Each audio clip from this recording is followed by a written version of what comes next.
Hello everybody and welcome back to Firefield Junction, and welcome to what will most definitely be the last video of 2020. Obviously very recently, I think the last video I did that you probably saw was the review of one of Hornby's new GBRF Class 50s, number 50049 Defiance. And I thought, oh, what could I do for the next video? And today I had this beauty arrive.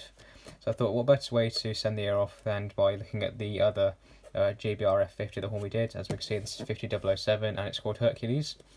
So I thought it'd be a really good way to send the video off. We can have a really quick look at this logo. Obviously the livery and everything is the same, so we don't need to go into as much detail as we did. We don't need to go into as much detail as we did with 049.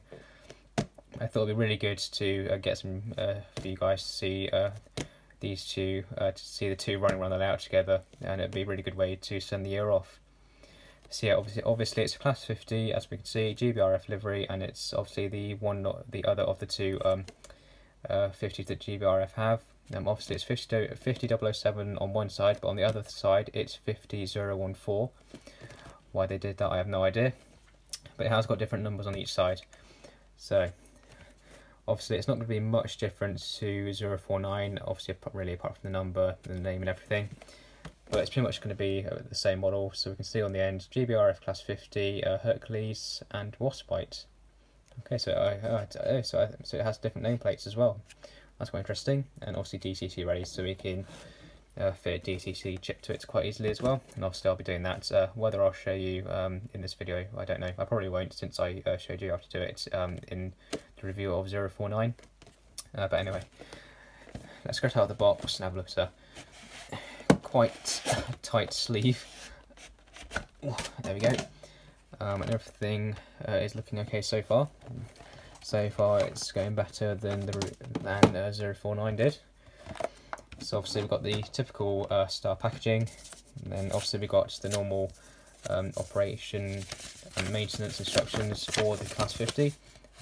Again, I do recommend you read through those because they are quite important. And then we've got the actual logo itself. And once again, the sleeve on this is really tight. There we go. It's coming slowly. There we are.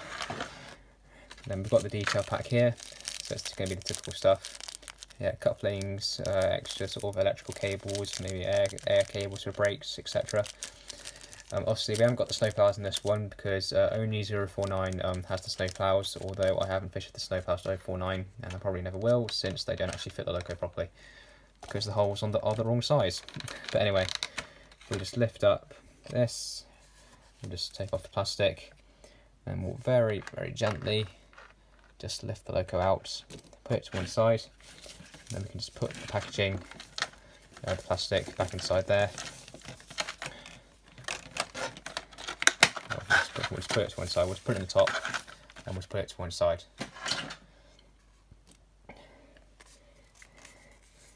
And there we are. As we can see, this side we've got 50049, and we can see the nameplate there, Waspite, or Warspite, whatever, and then on the other side 50007, and we've got Hercules. And it's just like 049, the detail is amazing. You've got typical sprung buffers, although that one doesn't seem sprung. That one is. I think this one's just a little bit, or is the detail interfering with it? It seems to be a little bit stiff, but it is sprung. And we've got lots of underframe detail or buff beam detail. We've got some very delicate steps there. Got electrical cables. It's really good. That one there is slightly bent. There we go. Again, obviously the colour isn't completely correct. The orange and the blue are too light, I believe. So yeah, why Hornby did it, I do not know. But oh well. Unless you want to repaint it, you're pretty much going to have to put up with it. But although some weathering might improve it further. Then on the other end it's exactly the same, again sprung buffers, and obviously it's got directional lights. Bogey detail is very good, so we've got the painted axle boxes there, some lovely detail there. The fuel tank it's pretty bland, but you don't really get much detail on the fuel tanks anyway. And obviously we've got the typical grills, which you can feel when you can just about see through them if you look through them at the right angle. Obviously you've got the typical opening doors as well. So obviously the Class 50 by Hornby, definitely a very good model, very well detailed, obviously really heavy, lots of weight to it, although if I stop getting my grubby fingerprints all over it. But yeah, absolutely fantastic model.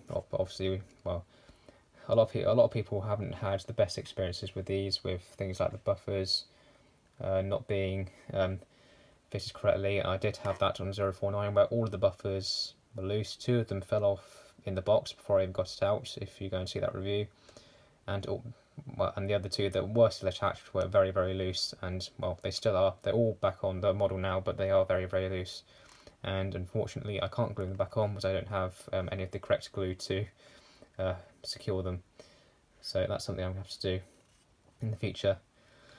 But yeah, absolutely fantastic model.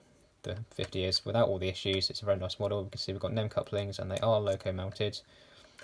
Well, I don't really like loco mounted couplings that much because they feel like they're going to snap off every time you try and fit a coupling, try and put a coupling into the socket. But overall, really good. But I think obviously what next thing to do is we need to get her running in, because she is brand new. She's never ran before, so she's going to need running in. So I'll run her for about 20 minutes or so, maybe a bit more in each direction. Then I'll fit a chip to her, and then we'll get some shots of the 2 50s running together with some coaches. So let's head over to the layout, put it on the track, and we'll get her running in. Okay, right, here we are over at the layout. Let's just grab the loco. Just make sure none of the details can capture on the bogies actually. Everything looks okay. So just put her on. Quite a lot of wheels to get lined up. I think she's on. Yes, she is. Just push her back a little bit. Right, so let's just give her a little wiggle to make sure she works. This is on the standard, typical Hornby controller, by the way, if I just show you.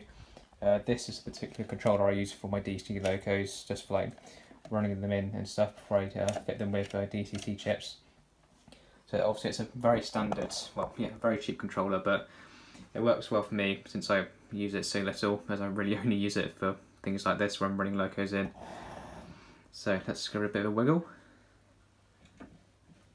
It would help if I had the power turned on. There we go.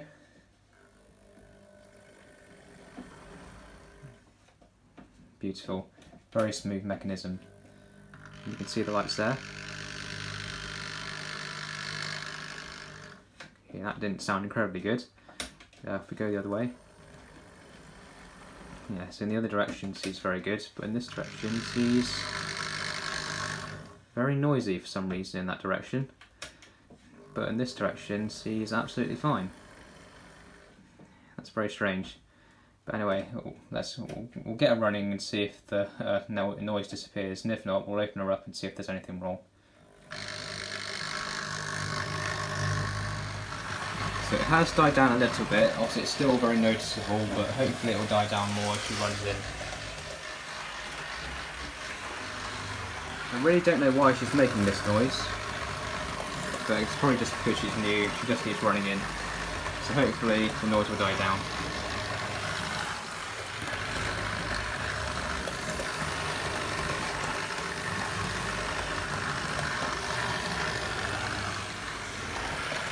So she's running in nicely, so we'll come back once she's fitted with the DCT chip. She's nicely run in, she's all warmed up, and then we'll get her running and training with 50049.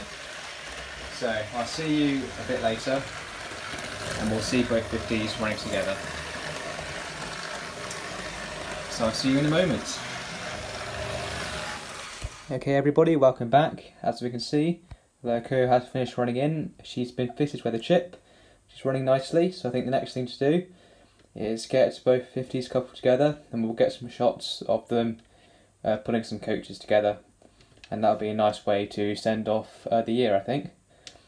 So I'll be back shortly once both locos are coupled together and we've got a nice little train for them to pull.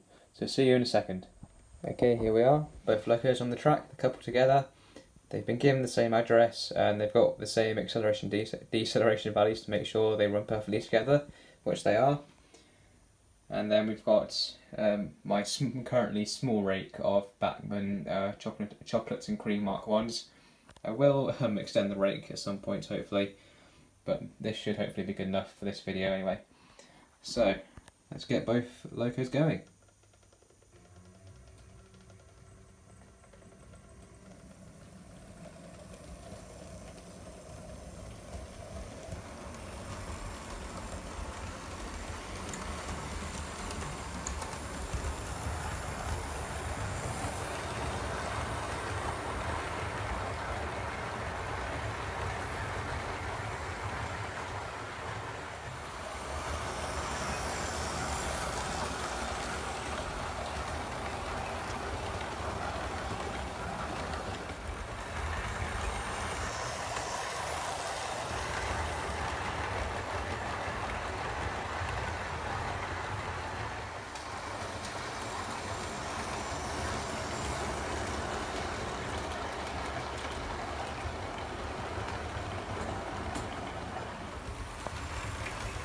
Well, I think we can agree this is definitely a very good way to send off 2020. So thanks for watching everyone, thank you for watching the channel this year if you have, and I'll see you all in 2021. So Happy New Year everyone, and goodbye.